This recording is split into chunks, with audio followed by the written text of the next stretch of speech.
নানা চ্যালেঞ্জ নিয়ে অনুষ্ঠিত হবে বিপিএল এর 12তম আসর। এই জন্য সকলের সহযোগিতা চেয়েছে বিসিবি। দেশের সবচেয়ে বড় ফ্র্যাঞ্চাইজি আসরে কোনো ভুল করলে ধরিয়ে দেওয়ার অনুরোধ করেছেন বিসিবির সহসভাপতি সাখাওয়াত হোসেন। আর বিসিবির সভাপতি আমিনুল ইসলাম বুলবুল জানিয়েছেন, কোনো ক্রিকেটার পেমেন্ট বকেয়া থাকবে না। আগামী 19 ডিসেম্বর পদ্মা উঠবে এবারের বিপিএল এর, আর ফাইনাল অনুষ্ঠিত হবে 16 জানুয়ারি। বিপিএল নিয়ে এর আগে হয়েছে নানা সমালোচনা। এবার টিমগুলোর সাথে দুজন সিআইডি সদস্য রাখতে চায় তারা।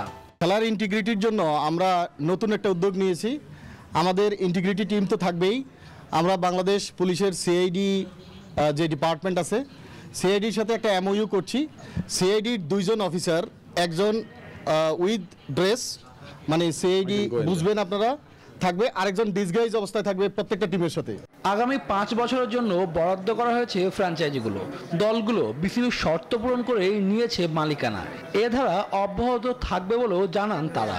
2 কোটি টাকা করে 12 কোটি টাকা ফ্র্যাঞ্চাইজি ফি সবাই দিয়েছেন, এবং সেই ক্ষেত্রে কিছু কিছু টিম প্রথমে দিতে চায়নি, অনেক টিম এসছে। যুক্তরাষ্ট্রের 1 নম্বর জিম চেইন গোল্ড জিম এখন আবারও বাংলাদেশে। বসুন্ধরা আবাসিক এলাকা ও বসুন্ধরা সিটি শপিং মলে। আপনারা জানেন যে 11টা টিমের মধ্যে বাকি টিমগুলো চিন্তা করেছে যে আসলে মুখের কথাই বলেছে, আসলে নিবে না।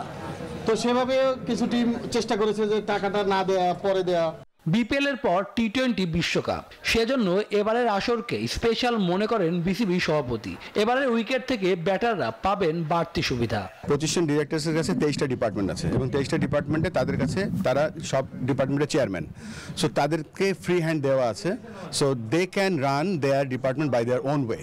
বিসিবি পরিচালকের দায়িত্ব ভালোভাবে উপভোগ করছেন খালেদ মাসুদ পাইলট। জানান, গণমাধ্যম কর্মীদের জন্য আসছে বিধিনিষেধ। প্র্যাকটিসের ফুটেজ নিতে থাকবে নির্দিষ্ট সময়। আমি জাস্ট কয়েকদিন আগে, আমার মানে 10-12 দিন আগে আমি এটা পেয়েছি। আজকে কেবল কমপ্লেন আছে, ইনশাল্লাহ দেখবো যে কতখানি আপনাদের জন্য ফ্লেক্সিবিলিটি রাখা যায়। এবং আপনারা জানেন যে কিছু কিছু সময় প্র্যাকটিসের জন্য প্রাইভেসির দরকার পড়ে, তো সেটার জন্য হয়তো টাইম থাকলো, ওই সময়টার জন্য আপনি ওখানে গেলেন। এর আগের আসরে বিপিএল ইস্যুতে বিতর্কিত হন তৎকালীন সভাপতি ফারুক আহমেদ। তার জেরে পদও ছাড়তে হয়।